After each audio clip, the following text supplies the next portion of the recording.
অনেকদিন থেকেই সাধ অকুল বিশাল কোন নদীর ওপর পানসি করে কয়েকটা দিন রাত্রি খেয়াল মতো স্রোতে ভাসিয়ে কাটিয়ে দেব। অনেকদিন থেকে মানে ছিন্নপত্র পড়া অবধি। সেই যে কয়েকটা ছেঁড়া আলগা ছবি ছেলেবেলায় চোখের উপর ভেসে উঠেছিল, চাঁদের আলোয় স্বপ্নের মতো বিছিয়ে থাকা বালুচর, মাঝরাতে অন্ধকার কাঁপিয়ে বুনো হাঁসের পাখার শব্দ, সে আর মন থেকে কোনো কিছুতেই মুছে যায়নি। সেসব মধুর নামগুলো ভুলিনি। শিলাইদহ তো পৃথিবীর কোনো জায়গা বলেই মনে হয় না আমার এখনো। সে যেন কোনো রূপকথার ভৌগোলিক নাম। আমার ছিন্নপত্রের পদ্মায় তো রেলি ব্রাদার্সের পাটের স্টিমার যায় না। সে পদ্মার 7 সমুদ্র 13 নদীর একটি রূপও গলানো। তা জলে ঢেউ তুলে মধুকরের সপ্তডিঙাকে বড়জোর আমার মন ছেড়ে দিতে পারে দূর সিংহলে বাণিজ্যে যেতে। ছেলেবেলার সেই স্বাদ হঠাৎ এবার পূরণ হয়ে গেল। একেবারে পুরোপুরি পূরণ হয়ে গেল তা বলতে পারি না, কারণ নদীটা পদ্মা নয়, ধলেশ্বরী। তাতে কিন্তু এমন কিছুই এসে যায় না। সব নদী আশ্চর্য নদী। এপার থেকে ওপার ঝাপসা দেখলেই হলো, কুলে উঠলেই হলো হাওয়ায় দূরের নৌকোর পাল। রাতের অন্ধকারে চঞ্চল জলের স্রোতে ভেসে গেলেই হলো তারার ছায়া। বরং আসল পদ্মায় ঠিক শিলাইদহ নামটি ধরে খোঁজ করতে গেলেই খারাপ হতো। মনের ছবির সঙ্গে চোখের ছবির কেবল লাগতো কাটাকাটি, মারামারি। আমার স্বপ্ন যেত ভেঙে, আর স্মৃতিও জমত না, মধুর করে। আর আমার ধলেশ্বরীরই বা অভাব কিসে? সেও ছোটখাটো রণরঙ্গিনী মূর্তি ধরে বর্ষায় প্লাবনে ভাঙন ধরায় লোকালয়ের কুলে। তার বুকে চর জাগে স্বপ্নের মতো। চকাচকির ডাকে তার দুকুল কেঁদে ওঠে অন্ধকার রাত্রে। মাঝারি সাইজের একটা পানসি ভাড়া করে নিলাম। মাঝি মাল্লা চাকর বাকর নিয়ে সব শুধু আমরা 6 জন মাত্র। এত লোকেরও বুঝি দরকার ছিল না। বিনা তাড়াহুড়োয় ধীরে সুস্থে যেমন খুশি ভেসে যাওয়াই ছিল আমাদের কাজ। বড় বড় গঞ্জে কি লোকালয়ে ভিড় করা ঘাটে নয়, শূন্য নির্জন তীরে তীরে শুধু পাখির ঝাঁক বসা চড়ার ধারে ধারে। তার জন্য একা চরণ মাঝি যথেষ্ট। অধিকাংশ সময় তো আর সবারই ছুটি। একা চরণ বসে থাকে হালে, কাঠের মূর্তির মতো। শুধু যখন মেঘনার মোহনায় গিয়ে পড়বার উপক্রম হলো, তখন স্রোতের উজান ঠেলে যেতে দাঁড়ে হাত দিতে হলো অন্য মাঝিদের। ছিন্নপত্রের স্বপ্নের কুয়াশা মনের মধ্যে না থাকলে পানসির জীবন বেশ পানসে হয়ে উঠত। গরমিল তো কম নয়। ছিন্নপত্রের পদ্মায় কচুরিপানার কুৎসিত জঙ্গল দেখেছি বলে মনে পড়ে না। তাছাড়া রামসেবকের রান্না থেকে চরণ মাঝির চেহারা পর্যন্ত খুব ধরবার অনেক কিছুই ছিল, কিন্তু আমি ছিলাম ওসবের প্রায় ওপরে।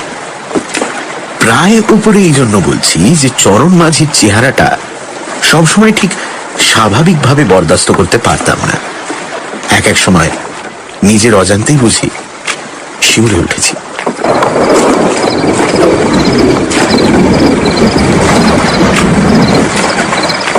যখন মাঝরাত্রে আর সবাই গড়িয়ে পড়েছে পানসির খোলে, আর মেঘ ঢাকা চাঁদের আলোয় ধলেশ্বরী থমথম করছে, তখন মিশরের মামির মতো শুধু চরণ বসে আছে নিস্পন্দভাবে হালে। কামরা থেকে বেরিয়ে এসে হঠাৎ মনে হয়েছে আবার সেখানেই ফিরে যাই। সেখান থেকে তবু অন্য মাঝিদের নিঃশ্বাসের শব্দ পাওয়া যায়, তাতেও যেন অনেকখানি ভরসা। সত্যি জ্যান্ত মানুষের এমন অদ্ভুত মরা চেহারা হতে পারে এ আমি আগে কখনো জানতাম না। রং তার কালো বলে নয়, কালো তো সব মাঝি, কিন্তু তার চামড়ায় যেন অপার্থিব বিবর্ণতা, যেন অনেকদিন মাটির তলায় সে চাপা পড়েছিল। এই সবেমাত্র যেন উঠে এসেছে শ্যাওলা ধরা ভিজে মাটি মুছে গা থেকে। লোকটা ধরন ধারণও অদ্ভুত। কথা সে খুব কমই বলে। অত্যন্ত ভারী হাঁড়ির মতো গলায়, শুধু একটা দুটো হ্যাঁ না ছাড়া আর কিছু বলতে শুনেছি বলে মনে পড়ে না। অন্য মাঝিদের সাথে তার মেলামেশাও নেই, তবুও সবাই যেন একটু সভয়ে তাকে সমীহ করে দূরে রেখে চলে। সে কেবল তার মরা চামড়া সত্ত্বেও দৈত্যের মতো বিশাল চেহারার জন্য।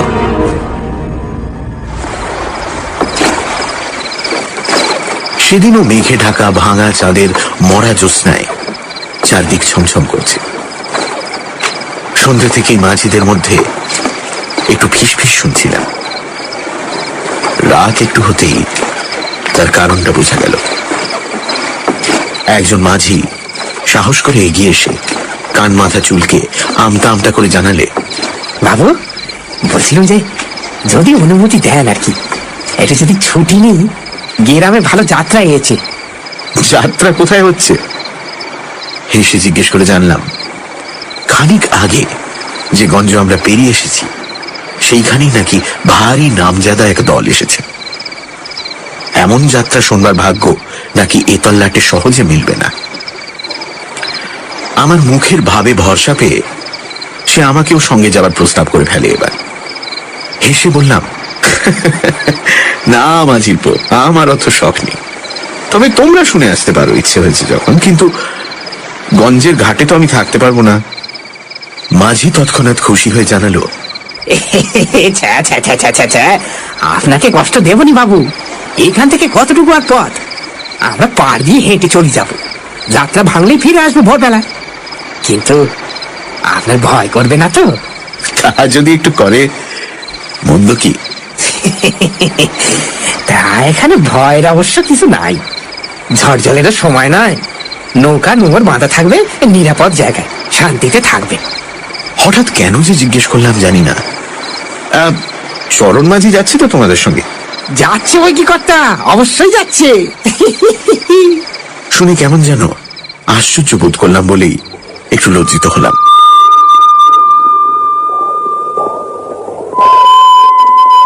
মাঝিরা সব চলে যেতেই একেবারে পানশির কামরার ছাদে উঠে গিয়ে বসলাম। এমন অপরূপ নির্জনতা ভোগ করার সৌভাগ্য কখনো তো হয়নি। মাঝিরা সবাই চলে গেছে, হিন্দুস্তানি ঠাকুর রামসেবক পর্যন্ত সঙ্গে গেছে হুজুগে পড়ে। দূরে কোথাও একটা দুটো নৌকোর আলো পর্যন্ত নেই। বিশাল ধলেশ্বরীর বুকে আমি একা। এ কথা ভাবতেও কেমন যেন পুলকের রোমাঞ্চ হয়। ঠিক পুলকের রোমাঞ্চ কিন্তু পরে সেটা রইল না। রাত্রির নির্জনতায় ধ্যান করতে করতে কখন বোধহয় একটু ঘুমিয়ে পড়েছিলাম। উঠে দেখি চারিদিকে দৃশ্য বেশ বদলে গেছে। ভাঙা চাঁদ পশ্চিমে দিগন্তে ঢলে পড়ে কেমন যেন ফ্যাকাশে হলদে হয়ে উঠেছে। সেই ফ্যাকাশে হলদে চাঁদের আলোয় কুলহীন ধলেশ্বরীর রুগ্ন মলিন চেহারাটা ভারী অস্বস্তিকর লাগলো। একটা নাম না জানা পাখি দূর আকাশে কিরকম আর্তনাদের মতো ডাক ছেড়ে উড়ে গেল। শিউরে উঠলাম একটু। বুঝলাম এতক্ষণ এই খোলা জায়গায় শুয়ে ঘুমানো উচিত হয়নি। অনেকক্ষণ হিম খেয়ে শরীরটা কেমন যেন ম্যাজে ম্যাজে হয়ে উঠেছে, মনটাও সেই সঙ্গে। ওপর থেকে নামতে যাচ্ছি, হঠাৎ থমকে গেলাম। এদিকে এত বড় একটা বিশাল পুরো বাড়ি ছিল নাকি? বাড়ি না বলে তাকে প্রায় প্রাসাদই বলা উচিত। ফাটল ধরা বিশাল দেওয়ালগুলো হুমড়ি খেয়ে পড়েও এখনো যেন আকাশে আড়াল করে আছে। বুঝলাম এতক্ষণে জ্যোৎস্নার অস্পষ্ট আলোয় এই বড় প্রাসাদ কুয়াশায় মিশেছিল। চাঁদ এখন তার পেছনে গিয়ে পড়তেই অন্ধকারে দৈত্যর মতো জেগে উঠেছে। এই বড় প্রাসাদ সম্বন্ধে কাল মাঝিদের কাছে খোঁজ নিতে হবে ভেবে আবার নামতে গিয়েও থামতে হল। পেছনে কি একটা ঝনঝন করে শব্দ হলো যেন। সত্যি বলছি, এবার ফিরে চেয়ে গায়ে একটু কাঁটা দিয়ে উঠল। নিজেকে একেবারে একা বলে জানবার পর হঠাৎ পেছনে ফিরে আরেকটি লোককে অপ্রত্যাশিতভাবে আবিষ্কার করলে গায়ে কাঁটা দেওয়া অস্বাভাবিক নয় বোধ হয়। এ কি চরণ, তুমি কখন ফিরলে? যাত্রা দেখতে গেলে না? সে শেকল সমেত নোঙরটা তুলে পানসির উপর রেখে গম্ভীর স্বরে বলল, না। সে কি নোঙর তুললে কেন? অত্যন্ত অস্বস্তির স্বরে জিজ্ঞেস করলাম। তার এভাবে একলা ফিরে আসাটা আমার ভালো লাগছিল না। সে সামনের দিকে আঙুল বাড়িয়ে দিয়ে বলল, ওই দেখছেন? দেখিনি, কিন্তু এবার দেখলাম। সেদিন রাত্রি শেষে যে অদ্ভুত অসাধারণ সব ঘটনা ষড়যন্ত্র করে এসেছে আমার জীবনে, তখন তা তেমন ভালো করে বোধহয় বুঝিনি। পাড়ের ওপর জলের একেবারে কিনারায় একটা দীর্ঘ নারী মূর্তি ব্যাকুলভাবে আমাদের হাত নেড়ে ডাকছে। কে ও, জানো নাকি? প্রায় চিৎকার করে উঠলাম বিস্ময়, উত্তেজনায়। হাল ঘুরিয়ে নৌকো সেই পাড়ের কাছে ভেড়াতে চরণ শুধু নিঃশব্দে মাথা নাড়ল।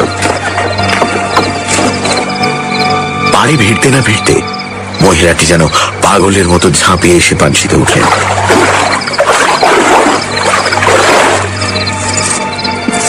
আমার কাছে এসে তারপর ভীত ব্যাকুল স্বরে বললেন, আমায় বাঁচান, আমায় বাঁচান, দোহাই আপনার, আমায় বাঁচান। সেই অবস্থায় যতদূর সম্ভব স্থির হয়ে বললাম, আমার যথাসাধ্য চেষ্টা করব, কিন্তু কি ব্যাপার আমার তো একটু জানা দরকার। আপনি আমার সঙ্গে কামরায় চলুন। আঁচল ঢাকা দিয়ে কি যেন একটা ভারী জিনিস তিনি বয়ে এনেছিলেন। কামরায় চৌকাঠের কাছে সেটার ভারী একটু হোঁচট খেতে ভদ্রতা করে বললাম, ওটা বড্ড ভারী বোধ হয়, আমার হাতে দিতে পারেন? না। তিনি এই কথায় এমন আঁতকে উঠে পিছু হটে দাঁড়াবেন জানলে নিশ্চয়ই ও কথা বলতাম না। তাই একটু বিমূঢ় ভাবেই নিজের কামরায় ঢুকে লণ্ঠনটা আর একটু উজ্জ্বল করে দিলাম। নিজের ব্যবহারে তিনিও বোধহয় একটু লজ্জিত হয়েছিলেন। ঘরে ঢুকে আঁচলের আড়াল থেকে একটা অদ্ভুত আকারের বাক্স বের করে আমার সামনে রেখে দিলেন তিনি। আমায় মাফ করবেন, আপনাকে অবিশ্বাস করা উচিত হয়নি, কিন্তু ভয় ভয় এমনি হয়ে গেছি। মহিলাটিকে কামরার আলোয় এতক্ষণে ভালো করে দেখলাম।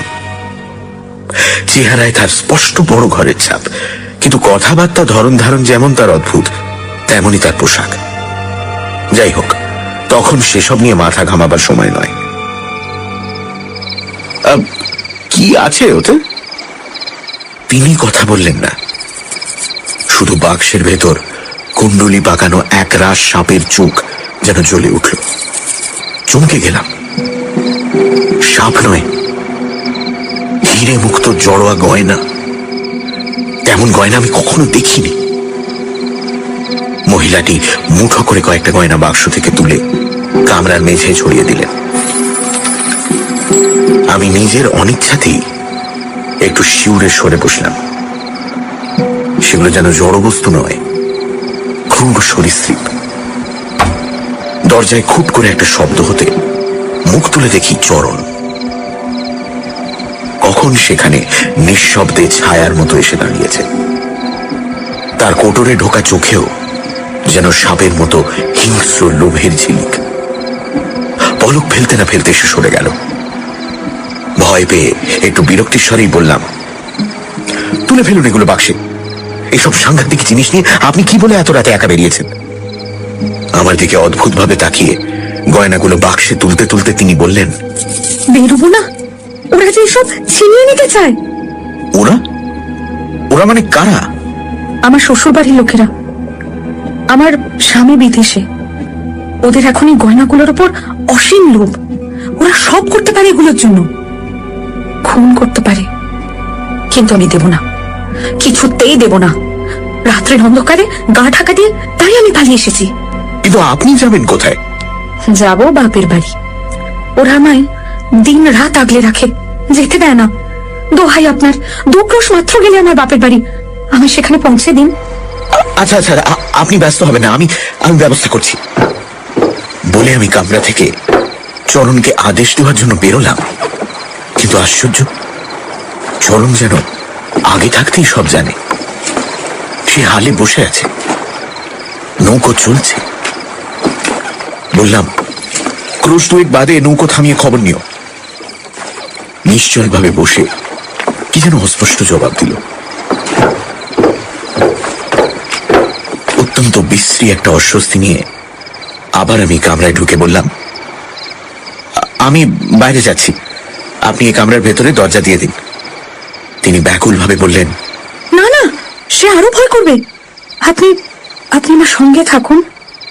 উত্তরে কিছু বলবার আগেই টলে গিয়ে চমকে উঠলাম। এ কি, নৌকো হঠাৎ ঘুরে গেল কেন? চরণ মাঝি হাল ছেড়ে দিয়েছে নাকি? পানসি নিজের খেয়ালে ঘুরছে? টাল সামলে উঠেই বুঝলাম আমার আশঙ্কা মিথ্যে নয়। ডুবে যাওয়া চাঁদের শেষ ক্ষীণ আলোয় দেখলাম ঠিক যমদূতের মতো চরণ এসে কামরার দরজায় দাঁড়িয়েছে। কি হিংস্র লোভ তার অমানসিক চোখে ও মুখে। বুকের রক্ত হিম হয়ে গেল সেদিকে তাকিয়ে। অপরিচিতা মহিলা আতঙ্কে চিৎকার করে বাক্সটা সজোরে বুকে আঁকড়ে ধরে উঠে দাঁড়ালে।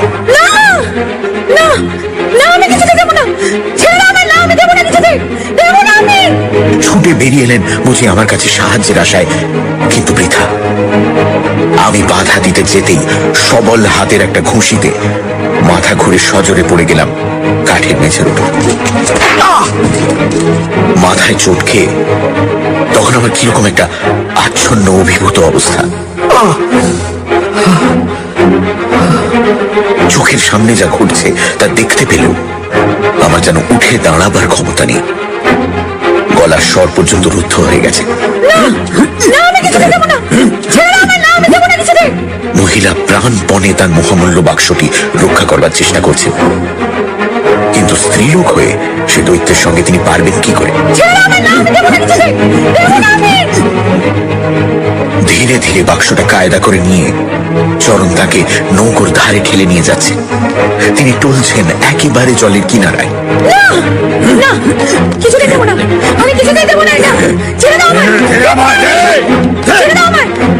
দারুণ হতাশায় শেষ শক্তি সংহত করে তিনি প্রচন্ড একটা টান দিয়ে বাক্স শুদ্ধ জলে পড়ে গেলেন। সঙ্গে সঙ্গে তার দুশমনও।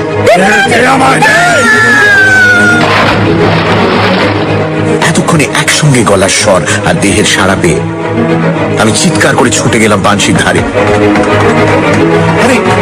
আরে কেউ আছে? মহামূল্য বোঝায় ভারী সেই বাক্সের টানে দুজনেই তলিয়ে যাচ্ছে নদীর অতলে, তবু কেউ ছাড়বে না তার দখল। আরে কেউ আছে? আরে কেউ আছে? বাঁচান, বাঁচান! সাঁতার জানি না, মহিলাটি সাহায্যে ঝাঁপিয়ে পড়েও কিছু করতে পারবো না। আমি আবার চিৎকার করে উঠলাম, যদি কোথাও কেউ থাকে তার সাহায্যের আশায়। আরে কেউ আছেন? বাঁচান, বাঁচান! চাঁদ ডুবে গিয়ে ভোরের প্রথম নীলচে আলোয় তখন নদীর কুয়াশা তরল হয়ে যাচ্ছে। কটা ইলিশ মাছের ডিঙি বুঝি কাছেই ছিল। চিৎকার শুনে তারা কাছে এসে ভিড়ল। ব্যাকুল ভাবে এক নিঃশ্বাসে তাদের যথাসম্ভব সমস্ত ঘটনা জানিয়ে যেখানে তারা দুজনে ডুবেছে সেই জায়গাটা দেখালাম। তার প্রথমে গম্ভীর হয়ে শুনে হেসে উঠল। কি বলছেন বাবু? বাবু পেট গরম হয়েছে। হেসে জানালো যে এরকম আজগুবি ব্যাপার হতেই পারে না। যত ভারী জিনিসই হোক, একেবারে গায়ে বাঁধা না থাকলে কাউকে এক টানে ডুবিয়ে নিতে পারে না, তাও দুটো লোককে। হাতে ধরে কাড়াকাড়ি করতে করতে ডুবলে দুজন না হোক একজন তো ভেসে উঠতই। আর তাছাড়া 2 ক্রোশ কেন, এদিক ওদিক 20 ক্রোশের মধ্যে প্রাসাদের মতো কোনো পুরো বাড়ি নদীর ধারে নেই। দামি গয়নার বাক্স সমেত ওরকম মেয়ে লোক আসবে কোত্থেকে? আমি রেগে উঠে বললাম, আরে তাহলে কি আমি মিথ্যে বলছি? বৃদ্ধ গোছের একটি মাঝি একটি ডিঙির এক কোণে বসে এতক্ষণ নীরবে তামাক খেতে খেতে আমার কথা শুনছিল। তারা কিছু বলবার আগেই সে এগিয়ে এসে শান্ত স্বরে বলল, না বাবু, আপনি মিথ্যে বলেননি। আমি জানি আপনি জঙ্গল বাড়ির বউরানীকে দেখেছেন। তার সমর্থনে একটু ভরসা পেয়ে বললাম, জঙ্গল বাড়ির বউরানী? তুমি জানো তাহলে? কোথায় জঙ্গল বাড়ি বলো তো? খানিকক্ষণ চুপ করে থেকে নিচে জলের দিকে আঙুল দেখিয়ে সে হঠাৎ বলল, ওইখানে বাবু। আজ 50 বছর হলো জঙ্গল বাড়িকে নদী টেনে নিয়ে গেছে, তবে বউরানী তার জ্বালা ভোলেনি। এখনো মাঝে মাঝে কারো পানশিতে এসে ওঠেন।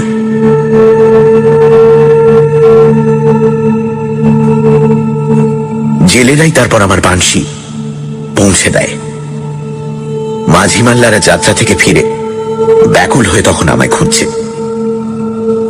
তাদের কাছে জানলাম চরণ মাঝি তাদের সঙ্গেই ছিল সারা রাত যাত্রার আসরে। বুঝলাম সব না হয় স্বপ্ন, কিন্তু আমার পানশির নোংর কে তুলল? পানশির ভাড়া চুকিয়ে পরের দিনই কলকাতা ফিরছি। কাজ নেই আমার পানশি বিহারে, আমি ছিন্নপত্রই পড়ব।